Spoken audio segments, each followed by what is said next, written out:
जय हिंद दोस्तों, कैसे हैं आप लोग। उम्मीद है आप लोग अच्छे होंगे, मस्त होंगे, स्वस्थ होंगे, जबरदस्त होंगे।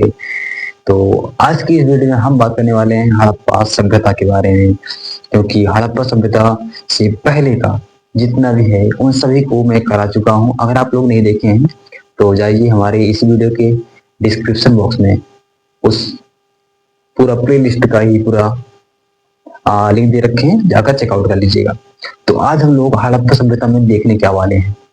तो देखो, आज हम लोग देखने वाले हैं टॉपिक कौन कौन से हैं। तो हड़प्पा सभ्यता क्या है, इसे हम लोग देखने वाले हैं। दूसरा है हड़प्पा सभ्यता का विस्तार कहाँ से कहाँ तक है, इसको भी देखने वाले हैं। और हड़प्पा सभ्यता के साथ साथ ऐसी कौन कौन सी और सभ्यताएं थी जो हड़प्पा सभ्यता के साथ साथ विकसित हुई दुनिया भर में, तो वो कौन कौन सी थी उसको भी देखेंगे। और अगला है हड़प्पा सभ्यता की लिपि कौन सी है। ये इन चारों टॉपिक पर आज हम पूरा अच्छे से विस्तार से चर्चा करने वाले हैं। तो इस वीडियो को शुरू से लेकर के लास्ट तक देख रहिएगा, बड़ा ही मजा आने वाला है। तो चलो शुरू करते हैं। पहले हम हड़प्पा सभ्यता क्या है, तो पहले हेडिंग डालेंगे हड़प्पा सभ्यता क्या है। हड़प्पा सभ्यता, हड़प्पा सभ्यता क्या हेडिंग रहेगी, हड़प्पा सभ्यता। ये हड़प्पा सभ्यता क्या है। ये हड़प्पा सभ्यता जो है ये एक नगरीय सभ्यता है, क्योंकि हमने इससे पहले वीडियो में देखा था ताम्रपाषाण काल। उसमें देखे थे जो वो समय काल था ताम्रपाषाण काल, वो एक ग्रामीण सभ्यता थी वहां की। लेकिन जो हड़प्पा सभ्यता है ये कैसी है, नगरीय सभ्यता, यानी कि गांव से थोड़ा सा, ग्रामीण से गांव से थोड़ा सा ऊपर नगर की तरफ यहाँ के लोग निवास करते थे, समझ गए। तो हड़प्पा सभ्यता कैसी सभ्यता है, तो एक नगरीय नगरीय सभ्यता है, समझ गए। अगली बात, हड़प्पा सभ्यता का समय काल कहां से कहां तक, यानी कि हम हड़प्पा सभ्यता को कहां से कहां तक मानते हैं। यहाँ से यहाँ तक का हड़प्पा सभ्यता काल माना जाएगा। तो हड़प्पा सभ्यता जो है इसको हम मानते हैं, समय काल जो है इसका क्या है, समय काल। समय काल हड़प्पा सभ्यता का जो है इसे हम मानते हैं 2500 बीसी से लेकर के 1500 कहां तक, 1500 बीसी तक। लेकिन एक मीटर आता है नापने वाला, समय काल को की गणना करने वाला एक ऑब्जेक्ट आता है, उसे कहते हैं कार्बन डेटिंग। मुझे क्या कहते हैं, रेडियो कार्बन डेटिंग। जिस चीज से हम समय की गणना करते हैं उसका नाम होता है रेडियो कार्बन डेटिंग। अगर हम उससे चेक करते हैं तो हमें पता लगता है कि जो हड़प्पा सभ्यता है ये कब से कब तक है, इसको लिखना है पहले। रेडियो कार्बन डेटिंग से, रेडियो कार्बन डेटिंग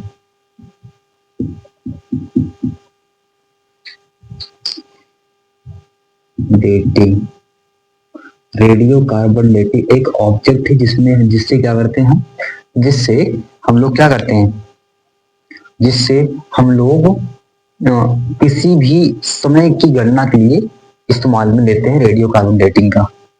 तो रेडियो कार्बन डेटिंग से अगर हम चेक करते हैं कि हड़प्पा सभ्यता कहां से कहां तक है, तो इसमें हमें पता लगता है कि ये 2300 ईसा पूर्व से, कहां से, 2300 ईसा पूर्व यानी बीसी से लेकर के टू 1750 बीसी तक है। ये हमें रेडियो कार्बन डेटिंग बताता है। लेकिन हम लोग मेनली मानते हैं कि 2500 से 1500 ईसा पूर्व तक ये हड़प्पा सभ्यता है। अब बात आती है हड़प्पा सभ्यता की खोज किसने की थी, बताएगी ना, कि सबसे पहले खोजने वाले, सबसे पहले ऐसे कौन से व्यक्ति थे जो हड़प्पा सभ्यता की खोज किए थे। तो देखिए पॉइंट, हड़प्पा सभ्यता की खोज, आखिर किसने खोजा था हड़प्पा सभ्यता को। तो हड़प्पा सभ्यता की खोज ये किसी ने खोजा नहीं। क्या हुआ कि एक दयाराम साहनी थे, समझे? जो दयाराम साहनी थे वो एक ब्रिटिश कंपनी के मैनेजर थे। उन्होंने क्या किया, इनसे इनको निर्देश दिया कि जाकर के तुम वहां पर गड्ढा खोद दो। ये गए और उनसे कहे कि जाओ भैया तुम वहां जाकर के सिंधु घाटी सिंधु नदी के पास में जाओ और वहां पर गड्ढा खोद दो, कुछ काम रहा होगा गड्ढा खोदने का। तो वहां कह दिया ऐसे, तो वहां पर ये गए। तो जैसे गए वहां पर खोदे तो इनको कुछ पता लगा, इसके नीचे तो कुछ जिसे घर की आकृति की तरह कुछ नजर आ रही है। तो वहां पर खोदे और थोड़ा सा और देखे अच्छे से, तो वहां घर बने थे। एक घर मिला उनको पूरा बना हुआ वैसे, और खोदे तो दूसरा घर मिला, तीसरा घर, चौथा घर। ये बात कब की? ये बात है 1921 की ये बात है, समझे ना? यानी कि 1921 में क्या हुआ था, 1921 ईस्वी में दयाराम साहनी ने सर जॉन मार्शल, जो ब्रिटिश जो मेजर था उसका नाम क्या था, ने सर जॉन मार्शल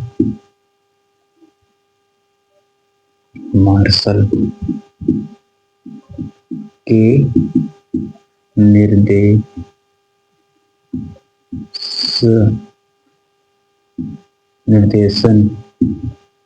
अनुसार, सर जॉन मार्शल के निर्देशन अनुसार हड़प्पा सभ्यता की खोज की, यानी हड़प्पा की खुदाई की। हड़प्पा की अनुसार हड़प्पा की खुदाई की। क्या की? खुदाई।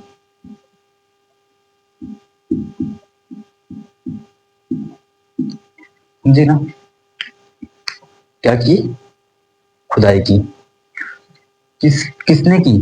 दयाराम साहनी ने की थी। किसके निर्देशन पर? तो वो सर जॉन मार्शल के अनुसार, मतलब वो कहे थे कि जाकर के वहां खोद दो गड्ढा। खोदे तो वहां देखिए यहाँ तो पूरा गांव ही नजर आ रहा है। तो ये बात कब की है? 1921। ये बहुत ही इंपॉर्टेंट है, इसको याद रखना, यहाँ से क्वेश्चन बन सकता है, समझ गए? इसलिए इसको याद रखना कि 1921 में दयाराम साहनी ने सर जॉन मार्शल के निर्देशन पर क्या किए, हड़प्पा की खुदाई किए थे, समझ गए? और फिर जब खोदा गया तो उसके आसपास की नदियों के पास जब खोदा गया, तो पहले क्या सिंधु नदी के पास खोदा गया, वहां पर देखिए अच्छी ये बात है। तो और भी नदी के पास खोदा गया तो देखा गया अच्छा ये तो बहुत बड़ा विस्तार है इसकी, तो हड़प्पा सभ्यता का, समझे ना? तो कौन कौन सी है तो उसको भी हमने देखना है, छोड़िए। तो 1921 के बाद जो भी स्थान हमारे प्रकाश में आए, यानी हमारे कवरेज में आए, उन सभी को हम लोगों ने सप्त सिंधु में रख दिया, समझे ना? यानी सप्त सिंधु प्रवेश था एक, इसमें लिखना है जो भी 1921 ईस्वी के बाद हमारे प्रकाश में आए उन्हें वो सब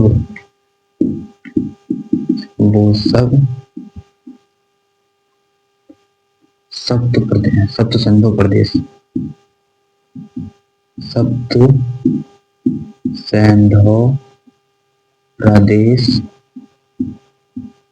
में स्थित थे। वो सप्त सिंधु कौन कौन से हैं उसको भी देख लेते हैं। तो पहला जो है वो सिंधु नदी है, कौन सी है? सिंधु। दूसरा है झेलम। कौन सी है? सिंधु, झेलम, समझिए। और चिनाब है, चिनाब। चौथा राबी। ये सब नदियों के नाम है, ध्यान देना। ये सब क्या है? ये सब नदियों के नाम है, समझिए। ठीक है। और पांचों जो है वो क्या है? सतलज। छठा क्या है? व्यास। सातवां क्या है? सरस्वती।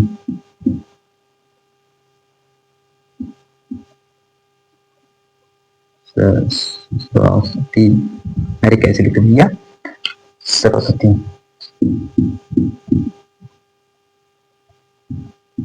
सरस्वती।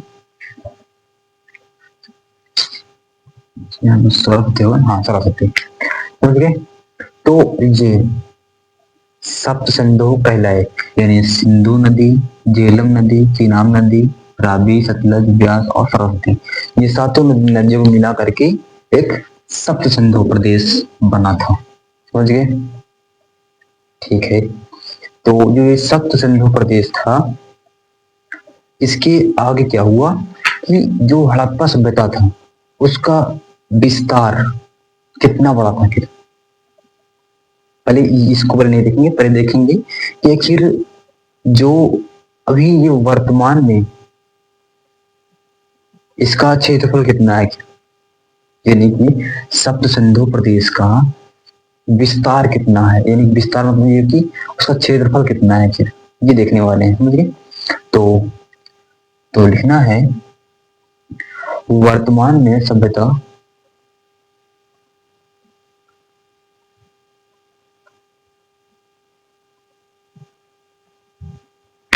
हाँ लिखो, लिखना है वर्तमान में। आज गलती क्यों हो रही है इतनी ज्यादा?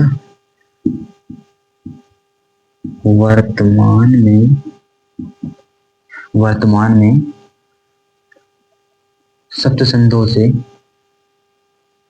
वर्तमान में हमें हड़प्पा सभ्यता के प्रमुख स्थान 2000 है से अधिक मिल चुके हैं, यानी कि वर्तमान में हमें हड़प्पा सभ्यता के जो स्थान थे वो 2000 से ज्यादा हमें स्थान मिल चुके हैं, समझे ना। और इसका जो क्षेत्रफल है इधर लिखवा देते हैं, नहीं तो उधर से दिखा के नहीं मिलेगा। क्षेत्रफल कितना है इधर देख लो, क्षेत्रफल कितना है इसका? तो 20,000, 20,000 नहीं, 20 लाख, 20 लाख स्क्वायर किलोमीटर इसका क्षेत्रफल है। और इसका जो आकार है, आकार किस प्रकार का है? तो जो आकार है वो त्रिभुजाकार है। त्रिभुजाकार किसका? हड़प्पा सभ्यता का जो आकार कैसा है? वो आकार त्रिभुजाकार है, समझे ना। ठीक है। अब हम बात करेंगे कि इसका विस्तार कहां से कहां तक है, यानी कि पहला टॉपिक हमारा कवर हो गया, पहला टॉपिक कवर हो गया। अब हम देखेंगे हड़प्पा सभ्यता का विस्तार कहां से कहां तक है। तो अब लिखेंगे, इधर लिखो, हड़प्पा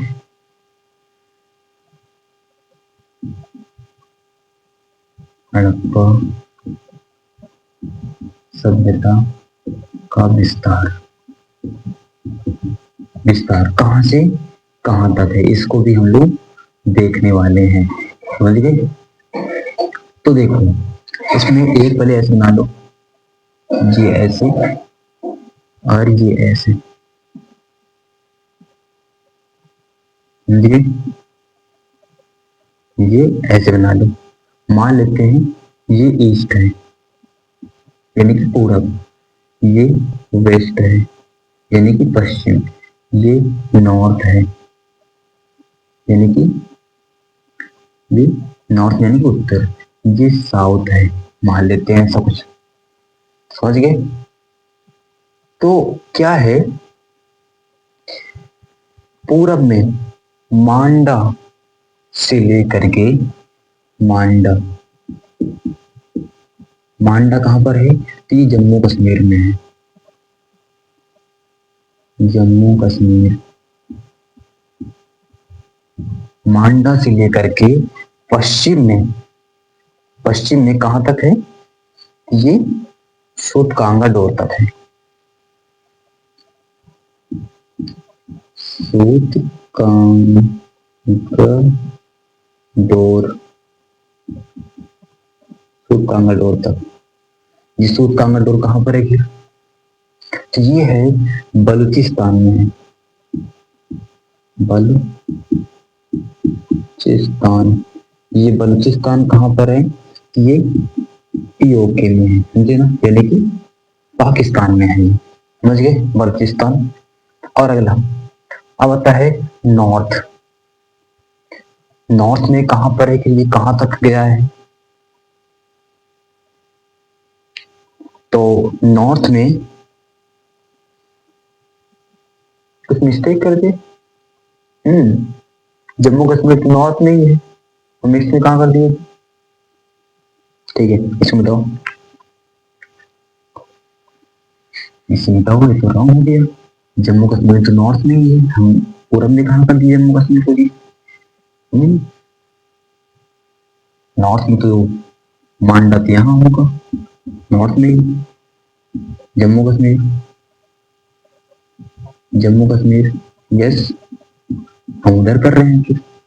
इसमें तो होगा, कहते वो आलमगीरपुर, जो उत्तर प्रदेश मेरठ में है, वहां तक। तो आलमगीरपुर, आलमगीरपुर कहां पर है? मेरठ, उत्तर प्रदेश, समझे भैया। और साउथ में, तो साउथ में दैमाबाद तक है, कहा? दैमाबाद। दैमाबाद हम कल भी बताए थे कि ये कहां पर है? ये महाराष्ट्र में है ना, महाराष्ट्र का क्षेत्र है दैमाबाद। तो जो हड़प्पा सभ्यता का विस्तार यहाँ से आता है, देख लो, पूरब में आलमगीरपुर से लेकर के पश्चिम में सूतकांगडोर तक, यानी कि उत्तर प्रदेश से लेकर के बलूचिस्तान तक, इधर जम्मू कश्मीर से लेकर के महाराष्ट्र तक, इसका किसका, हड़प्पा सभ्यता का विस्तार था। समझ गए? चलो, ये वाला पॉइंट भी हमारा कंप्लीट हो गया। अब तीसरा आता है समकालीन सभ्यताएं, यानी कि हड़प्पा के साथ साथ कौन कौन सी और सभ्यताएं थी जो इसके साथ विकसित हुई थी। यहाँ हेड डालना है समकालीन,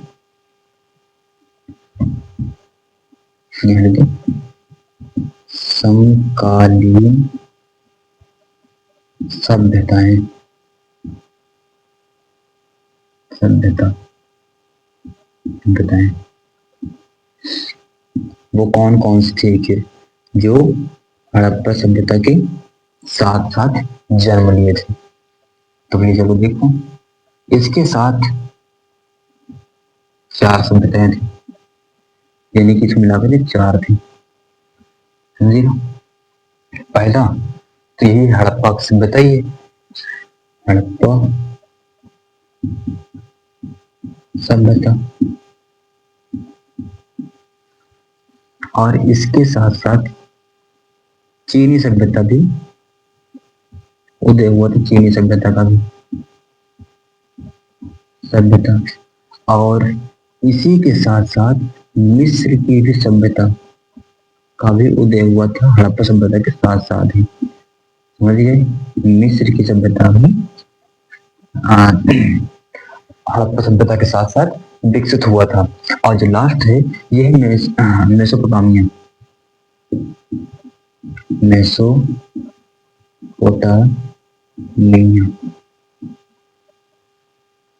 सभ्यता, समझे ना।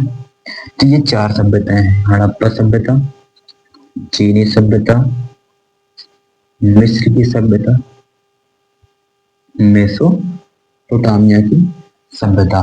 तो ये चार सभ्यताएं आती हैं, यानी कि हड़प्पा सभ्यता के साथ साथ चीनी सभ्यता का भी उदय हुआ था उसी समय, और मिस्र की सभ्यता का भी उदय हुआ था, इधर मेसोपोटामिया की सभ्यता का उदय हुआ था। कब? हड़प्पा सभ्यता के साथ साथ। अच्छा एक बात, हड़प्पा सभ्यता जो है इसे कुछ और भी कहते हैं। इसे हम अभी सुबह सुबह बताए ना कि इसे हम सिंधु घाटी सभ्यता भी कहते हैं। कहते हैं सिंधु घाटी सभ्यता, समझे ना। इसे हम लोग सिंधु घाटी सभ्यता भी कहते हैं, समझ गए। ठीक है, तो यहाँ पर समकालीन जो सभ्यताएं ये भी कवर हो गई हमारी। अब आखिरी आता है हड़प्पा सभ्यता की लिपि कौन सी थी। तो कहाँ बता दें, इधर बता दें, इधर लिखो, अगर दिखाई दे रहा हो तो यहाँ लिखना है हड़प्पा सभ्यता की लिपि। हड़प्पा सभ्यता की लिपि,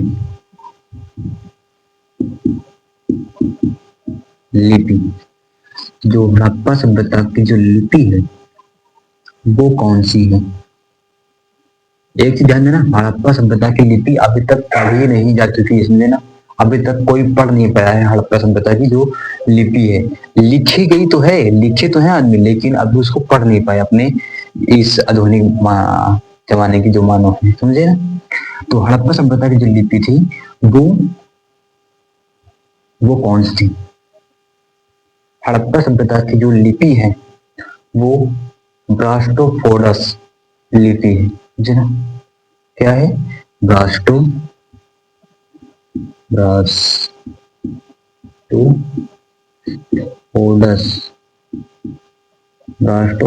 लिपि है।